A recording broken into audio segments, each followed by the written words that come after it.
Mimi niliitwa DCI kuanzia asubuhi saa 12 na nikaulizwa maswali yote niliulizwa, lakini ni maswali ya maajabu.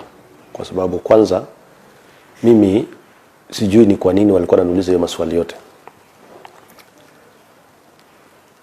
Yale maswali waliniuliza ni kwa nini niliuzia shamba kampuni fulani yenye ilikuwa nataka wajenga hospitali, yenye sitaki kutaja jina hiyo kampuni kwa sababu hawa ni wateja wangu. Lakini mwisho niligundua ya kwamba maswali mrefu ama ile walikuwa wanatafuta, swali ya mwisho yenye waliniuliza kama nimewahi kazi na NHIF kibiashara. Nikamwambia no, mimi sifanyangi kazi kwanza na serikali ama idara yote ya serikali. Ya pili wakaniuliza niko na uhusiano gani na yule MD wa NHIF.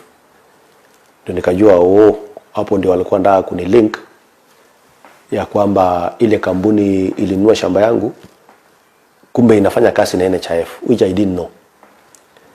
Jeff, former MD wa NHIF, ni rafiki yangu sana kuanzia 2002. Na ukitaka kujua Jeff amekuwa rafiki yangu kwa muda mrefu, unaweza uliza watoto wake kama wanajua watoto wangu, ama unaweza uliza marafiki wengi tumekuwa na wao tukishare urafiki kuanzia 2002 mpaka leo. Haimaanishi ya kwamba mtu akiwa rafiki yako ni lazima mfanye biashara na yeye. Hiyo ndio niliona walikuwa wanajaribu kukutanisha uhusiano yangu na Jeff na uhusiano wa hii kampuni ilikuja ikanunua shamba yangu, of which hii kampuni ni kampuni kubwa sana, inafanya vitu mingi. Ukigoogle hiyo kampuni kule Marekani na penye wanafanya headquarters yao, sio watu wa jua kali. Lakini swali niliwauliza, shamba iko ama haipo? Walipata kila kitu ama hawakupata? Tulielewana wakinunua shamba ama niliwalazimisha? Ni maswali ya maajabu.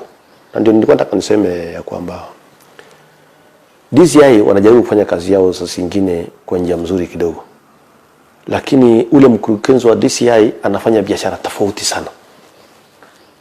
Kwa sababu wale investigators walikuwa wananiuliza maswali jana, I think niliagree na wao kwa sababu hawa ni watumwa. Waliuliza maswali zaidi ya 70. Nikashindwa maswali yote ni ya nini. Nilikuwa nataka niseme hivi,